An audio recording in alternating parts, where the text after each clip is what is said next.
Hola, ¿cómo están? Bienvenidas y bienvenidos a Aprende en Casa 3.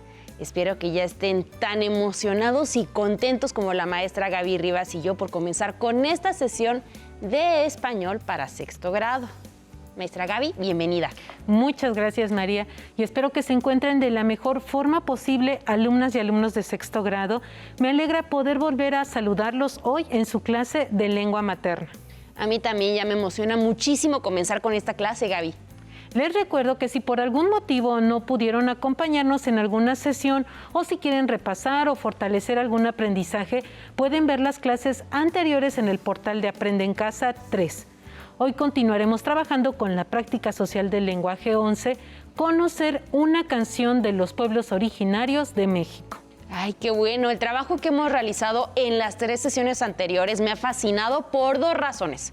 La primera es que he gozado muchísimo descubriendo distintas expresiones literarias de las tradiciones mexicanas, como las canciones en mije y en náhuatl que estuvimos escuchando, leyendo y analizando. Y la segunda, que este trabajo me hace reflexionar sobre cosas en las que la verdad nunca había pensado. ¿A qué cosas te refieres, María? Pues por ejemplo, en la primera sesión, cuando leímos la adivinanza escrita originalmente en amuzgo, me impactó darme cuenta de que si uno no comparte un mínimo indispensable de referentes culturales y naturales, resulta muy difícil, quizá imposible, responderla. Y esto me llevó a imaginar lo que debe vivir gran parte de los indígenas que, en búsqueda de mejores condiciones de vida, se mudan a las ciudades sin hablar ni una gota de español y sin compartir la mayor parte de los referentes culturales y naturales con el resto de las personas. Y gracias a eso, pues me es más sencillo imaginar las enormes dificultades a las que se enfrentan los indígenas que se ven obligados a migrar a las ciudades. Y la verdad es que es terrible. Debemos apoyar desde la escuela y fuera de esta a los migrantes que llegan a la ciudad. Tienes razón, María. Sin embargo, por desgracia, las complicaciones para estos grupos de la población no terminan ahí, en la incomprensión, pues también deben lidiar con la discriminación y con los abusos de otros sectores de la sociedad. Es una verdad muy triste y como hemos estudiado, en estas clases de educación socioemocional, la discriminación implica una profunda ignorancia e insensatez de parte de quien discrimina. No puedo entender cómo, en lugar de maravillarse con sus culturas, pueden despreciarlas sin siquiera darse la oportunidad de conocerlas. Y no me refiero solo a las manifestaciones artísticas y lingüísticas, sino en general a todo el conocimiento que encierran, como vimos, por ejemplo, con la medicina tradicional. Por otro lado, como también hemos estudiado en clases de educación socioemocional, el ejercicio cotidiano de la empatía podría mejorar significativamente la vida de todas y todos los mexicanos. Estoy totalmente de acuerdo con lo que dices, Gaby. Y aunque ya hemos trabajado con el concepto de empatía en otras clases y en otros grados, me gustaría repasar su significado con el propósito de que todos ganemos claridad al respecto. Así que aquí lo voy a buscar en mi tumbaburros, que ya también aprendimos qué es tumbaburros, y vamos a buscar en la E, aquí está la E-M, empatía, aquí está. Dice, sentimiento de identificación con algo o alguien, capacidad de identificarse con alguien y compartir sus sentimientos. En el contexto de lo que estamos hablando, la empatía implica no solo una convivencia generalizada, más armónica y respetuosa, sino también un enriquecimiento mutuo de todos con todos, pues todas las lenguas y las culturas son igualmente valiosas. Exacto, Gaby, no me queda la menor duda de eso. Y seguro que hoy, en esta clase, como ha venido ocurriendo, trabajaremos sobre este asunto, ¿cierto? Así es, María. El propósito de la sesión es que continuemos conociendo diferentes manifestaciones culturales y lingüísticas tradicionales de México. En particular, reconoceremos la diversidad lingüística y cultural de nuestro país y reflexionaremos sobre algunas expresiones literarias. Asimismo, les propondremos a las y los estudiantes que continúen recopilando textos de la tradición oral mexicana e información sobre el origen cultural de los mismos. ¿Y qué materiales vamos a necesitar?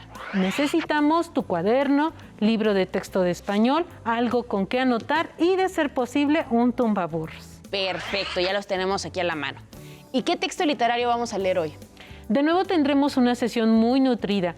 Primero escucharemos y leeremos 2 pequeños poemas escritos en mije, Guarida y Mirador, de Juventino Gutiérrez Gómez, quien nació en 1985 en Tlahuitoltepec, Oaxaca, que si lo recuerdan es la localidad en la que se halla el Centro de Capacitación Musical y también el Centro de Desarrollo de la Cultura Mije, CECAM, y su orquesta, es decir, la que interpretó el himno a Congoy, que escuchamos juntos el martes pasado.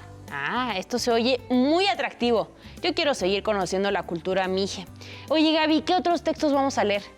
Escucharemos y leeremos 2 canciones de la tradición oral náhuatl, Canción de Cuna y El Tecolotito. Ah, pues entonces no se diga más. Comencemos ya. Corre audio. Conmuc.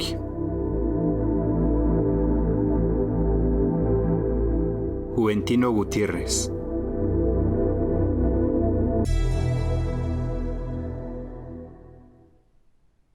Kuyihiyukt Conmuc tiyau, yiyayuk, ham kipkirshp, ham tekishp, ukap mokot, hanau, hangutuk, yikion muktep. Guarida. Cuando los animales recogen sus cuerdas vocales de los árboles, de los tejados, de los maizales, están guardando mi lenguaje. Uneshao. Juventino Gutiérrez.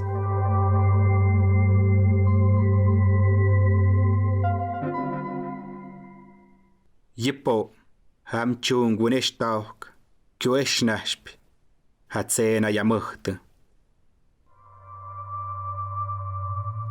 Mirador.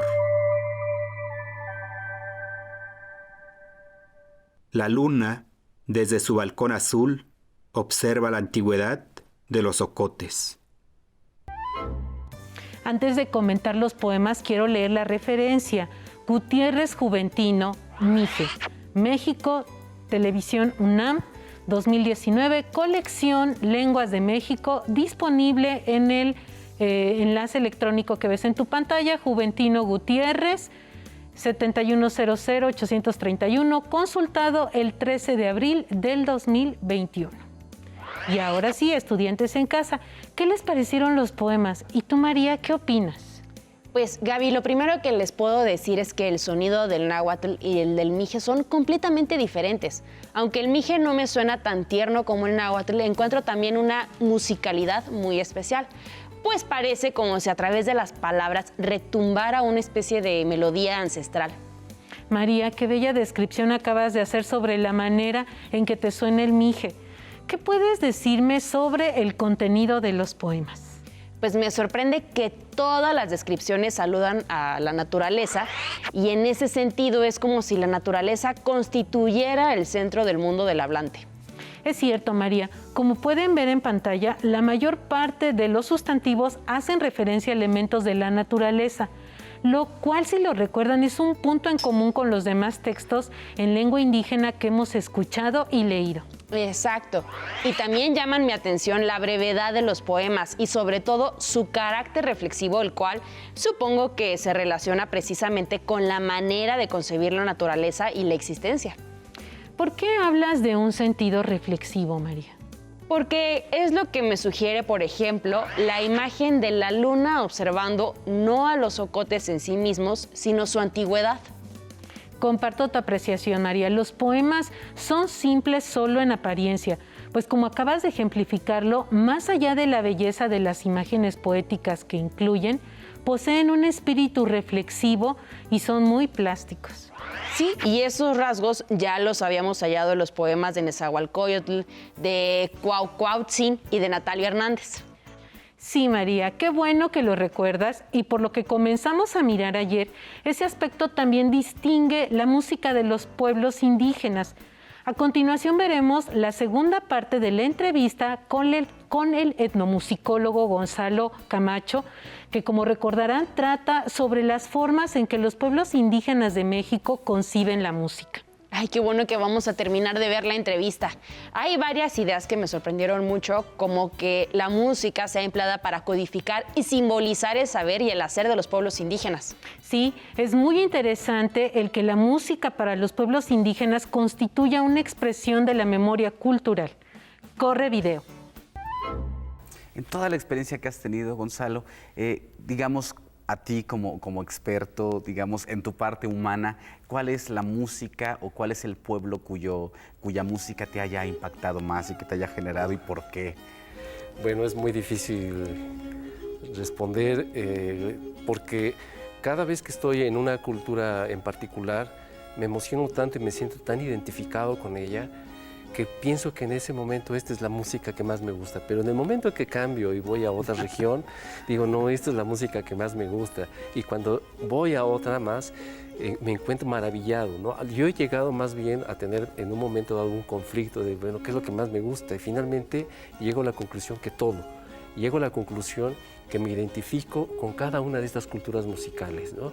Y más que pensar en qué es lo que más me gusta, es más bien lo que he aprendido es a tener una visión más amplia, una visión planetaria que inclusive me lleva a pensar no solo en la música, digamos, de México, de las culturas de México, sino la música en el mundo, ¿no? Entonces, esta visión planetaria me parece que es fundamental porque además es desde una cultura musical abrirse al mundo, ¿no? Y aceptar que hay muchas y diversas culturas musicales y cada una ya tiene sus maravillas, cada una tiene sus valores, funciona de acuerdo a esa cultura y que no hay ni culturas musicales superiores ni inferiores, simplemente son diversas y que eso es reflejo justamente de la diversidad del espíritu humano. Oye, ¿y tienen puntos en común, puntos en acuerdo, estas distintas músicas, por lo menos en el país, en nuestro país? Sí, hay algunos puntos en común. Uno de ellos es que el sentido de hacer música en muchas de estas comunidades tiene que ver con un concepto de trabajo, con un concepto de compromiso social, con un concepto de algo que ayuda al bienestar de la comunidad. A diferencia, digamos, de la música en una cultura mayoritaria en donde se privilegia al individuo, se privilegia, digamos, hasta cierto punto el virtuosismo en tanto que se convierte en algo que puede ser promovido y difundido a través de los medios masivos. Me parece que en el caso de las culturas musicales, el músico es un trabajador comunitario y es expresión de un saber comunal. No es el individuo el que resalta, sino es el individuo en tanto partícipe, en tanto expresión de una comunidad. Por lo tanto, lo que resalta es la comunidad, no el individuo. Y eso me parece que es una distinción fundamental en estas culturas musicales. Oye, Gonzalo, ¿y cambian con el paso del tiempo o es algo que de alguna manera llega hasta nuestros días tal como fue concebido o ha ido cambiando con el paso del tiempo? No, yo creo que son sistemas musicales que están en continuo cambio. Lo que creo que es importante señalar es que a veces heredamos, ¿no?, una visión de un cambio lineal, como si hubiera una especie de evolución o debería haber una evolución en la música, y me parece que no. Me parece que si concebimos que las culturas musicales son universos sonoros en expansión, que no necesariamente desplaza una práctica a otra, sino que se enriquece, podemos entonces decir que las culturas musicales, claro, van enriqueciéndose, van creciendo, pero no necesariamente a partir de que algo sea mejor que lo otro, sino a partir de que que surge una nueva expresión o una nueva forma de hacer música, se está explorando una nueva parte del universo sonoro, que no tiene por qué estar en contradicción con lo que se hacía y con lo que se sigue haciendo. Entonces, esta dicotomía también como de lo que se queda de lo ancestral y lo nuevo tampoco existe, como que todo es contemporáneo y todo al mismo tiempo tiene esta raíz ancestral, ¿no? Estudiantes en casa, María, ¿qué opinan sobre lo dicho por el etnomusicólogo Gonzalo Camacho en torno a las maneras en que los pueblos indígenas conciben y aprecian su música? Pues me encantó lo que mencionó al principio sobre la emoción e identificación que siente cada vez que se aproxima a la música de una cultura particular, hasta el grado de que en ese momento siente que es esa la música que más le agrada. Aunque concluya que le pasa lo mismo con todas las culturas musicales de México. Y es que sí, también me pasa a mí. Así es, a mí también me encantó esa parte y se relaciona con lo que hablamos al principio de la sesión sobre el ejercicio de la empatía, que implica abrirnos a conocernos, reconocernos y valorarnos los unos a los otros. Sí, en este caso, abrirnos al mundo a partir de las distintas culturas musicales. Sí, la entrevista está llena de ideas que propician la reflexión y que respaldan varias cosas sobre las que hemos hablado. Me refiero en particular al hecho de que las diferencias lingüísticas implican disimilitudes hondas en la manera de percibir la realidad. Y la mejor evidencia de lo que acabas de decir, como se habrán dado cuenta las y los estudiantes, se halla en las expresiones culturales de todos los pueblos. Así es, María. Por eso llegó el momento de escuchar y leer la letra de dos canciones de la tradición oral náhuatl, Canción de Cuna y El Tecolotito. Primero las vamos a escuchar y a leer en náhuatl y luego volveremos a leerlas en español.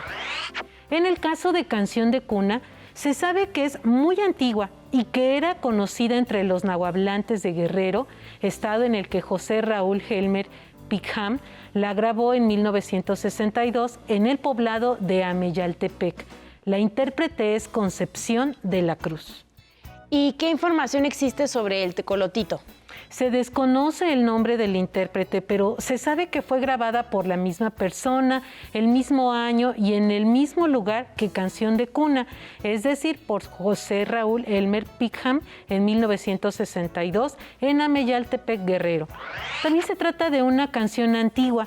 Hay registros de su popularidad, al menos desde mediados del siglo XIX, y al contrario a lo que suele suceder, la traducción al español de la canción terminó formando parte del repertorio popular mestizo. Por ello, quizá cuando la escuchen estudiantes les resulte familiar. Ay, qué interesante. Supongo que gracias al trabajo que las y los niños están realizando a partir de las canciones de origen indígena de su comunidad o región, la población en general podrá valorar de otra manera esta clase de manifestaciones culturales y lingüísticas. Seguro que sí, María. Ese es parte del objetivo. Estudiantes en casa, mientras escuchan y leen las canciones, les pido que disfruten, que pongan atención a la forma en que suena el náhuatl y después, cuando leamos la versión traducida al español, que se fijen en su significado. Siendo así, Gaby, corre audio. Cochipitensi, mano costeca pitelonsi, ma cochi no shokoyo, mano costeca no shokoyotsi, mano costeca no pitelonsi, ma cochi pitensi, mano costeca pitelonsi, mano costeca no shokoyotsi, ma cochi pitelonsi. Newanite colotintli nimo cuicatiaca cualcan. Newanite colotintli nimo cuicatiaca cualcan. Te curicuricuricu, te curicuricuricu. Newanite colotintli nimo cuicatiaca cualcan. Ahora vamos a leer las versiones traducidas al español. Canción de Cuna, que duerma el pequeño, que se acueste a dormir el pequeñito, que duerma mi socoyote, que se acueste a dormir mi socoyote, que se acueste a dormir mi pequeñito, que duerma el pequeño, que se acueste a dormir el pequeñito, que se acueste a dormir mi socoyote, que duerma mi pequeñito. Y ahora tenemos el tecolotito. El tecolotito, yo soy el tecolotito que canta por la mañana. Yo soy el tecolotito que canta por la mañana. Tecuricuri, curi, curi, tecuricuri, curicú. Yo soy el tecolotito que canta por la mañana. INAH, Testimonio Musical de México, volumen 23, número 1, México 1998, páginas 18, 19 y 21 y 22. Estudiantes en casa, María, ¿qué opinan? Lo primero que quiero destacar es la dulzura de las voces y de las interpretaciones que se suman a la ternura del sonido del náhuatl y al significado de las canciones. Lo que tiene un efecto emocionalmente pues muy fuerte, al menos en mí. Y también me llamó mucho la atención el ritmo suave de la primera, con un acorde ahí como de canción de cuna, y el ritmo más bien alegre y juguetón de la segunda canción, como una canción pues ya infantil. Y hasta me dieron ganas de bailar. Y por cierto, la melodía del tecolotito sí me resultó familiar. Supongo que ya la había escuchado en algún momento, por ahí. Así es, María, a mí también me sucedió. ¿Y qué piensan sobre las letras? Pues antes de responder con mayor detalle, me gustaría saber qué significa la palabra socoyote. Pues en canción de cuna se repite 3 veces, Gaby. Parece una palabra náhuatl. Es curioso que no la hayan traducido. Quizás se deba a que no tiene una equivalencia tan precisa en español, lo cual es común entre las diferentes lenguas. Ay, pues me gustaría buscarla aquí en el Tumbaburros, pero me imagino que no va a estar, ¿verdad, Gaby? Dudo que esté en el Tumbaburros de la lengua española. Más bien deberíamos buscar en uno de náhuatl español, pero no tenemos ninguno a la mano. No. Pues voy a buscarla de todas formas en el de lengua española aquí, y ya he dudado varias veces de mi pobre diccionario y suele sorprenderme. La última ocasión fue cuando creí que no incluiría el término de tumbaburros precisamente, y confío en que hoy no será la excepción. Ya estoy aquí en la letra X, entonces voy a ver. Uy, no, pues ¿cuál? Me falló. Ah, no es cierto, aquí está, Gaby, perdóname, aquí está. Dice aquí, socoyote, pero es que aquí lo tienen con C y no con K, como lo habíamos visto. María, ahora yo soy la sorprendida, aunque sé que el español americano actual incluye múltiples palabras en náhuatl y en otras lenguas como el maya y el totonaco, por mencionar 2, María. Por favor, ¿podrías compartir el significado con las y los estudiantes y, por supuesto, conmigo? Por supuesto, Gaby. Dice así, socoyote, del náhuatl socoyotl, Benjamín, hijo menor. Gracias, María. Ahora sí podrías decir qué piensas sobre las letras de Canción de Cuna y el tecolotito. Ahora sí, con mucho gusto. Canción de cuna es muy sencilla, pero supongo que esto se debe pues a la naturaleza de la canción, cuyo propósito es arrullar al socoyote, es decir, al hijo más pequeño de la familia, mediante la enunciación cantada de frases y palabras pues muy dulces y cariñosas. Comparto tu opinión. Canción de Cuna cumple con su propósito y nos invita a dormir bien acurrucaditas. ¿Qué puedes decir sobre el tecolotito? Pues también se trata de una canción muy sencilla, pero en mi opinión allí radica gran parte de su belleza, pues quien habla, es decir, el tecolotito, dice solo lo que debe decir, quién es y cuándo y cómo canta. Yo soy el tecolotito que canta por la mañana, tecuricuricuricú, tecuricuricuricuricú. Es cierto. También llamó mi atención la palabra tecolotito, ya que suena muy parecida en náhuatl, nitecolotzintle. Es verdad, no me había percatado, Gaby. Estudiantes en casa, les sugiero que después de clase busquen en su diccionario la palabra tecolote y que traten de hallar su origen. ¿Creen que sea el náhuatl? Hasta aquí llegamos con las canciones del día de hoy. Ahora, antes de concluir, quiero invitarlas y a ustedes, niñas y niños, a que abran su libro de texto en la página 141 y a que se diviertan leyendo las 5 adivinanzas en náhuatl que ahí se incluyen. Así es. Yo, llegando a mi casa, voy a leérselas a mis familiares. Es una buena idea, María. Aprovecha para preguntarles si conocen otras en lengua indígena. Si es así, anótalas en la lengua original y en español. Si no conocen ninguna, busca en libros o, de ser posible, en internet.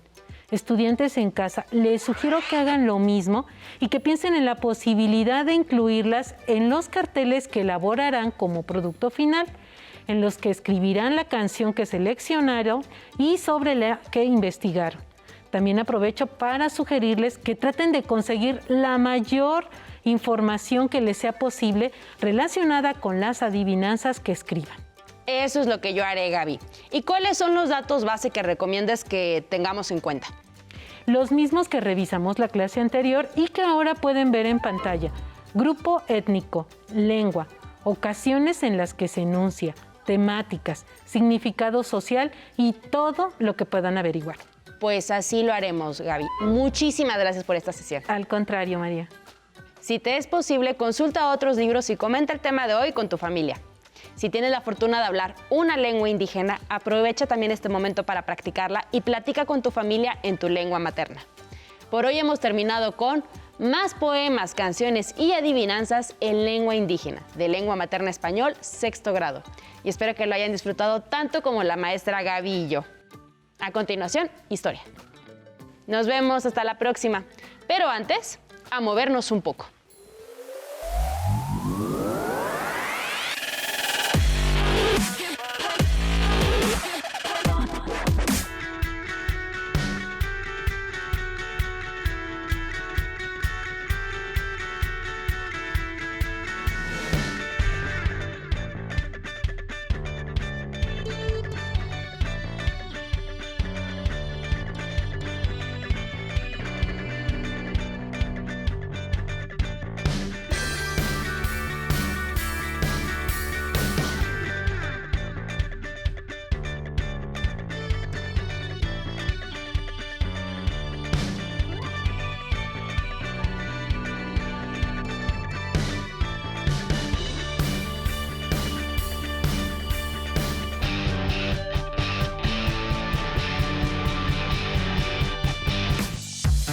Si no tienes el libro de texto o necesitas ayuda para responder las preguntas, contáctanos.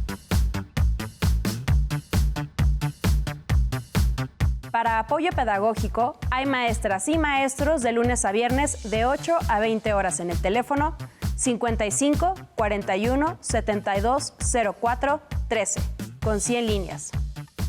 También puedes encontrar los libros de texto en la página conalitec.cep.gov.mx.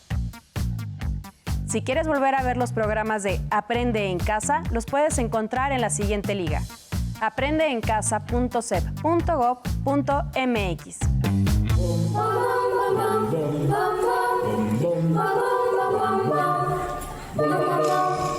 La negrita cucurumbe se fue a bañar al mar para ver si las blancas son las, su carita pone a blanquear. La negrita cucurumbe a la playa se acercó y envidiando a las conchitas por su pálido color.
Por su pálido color.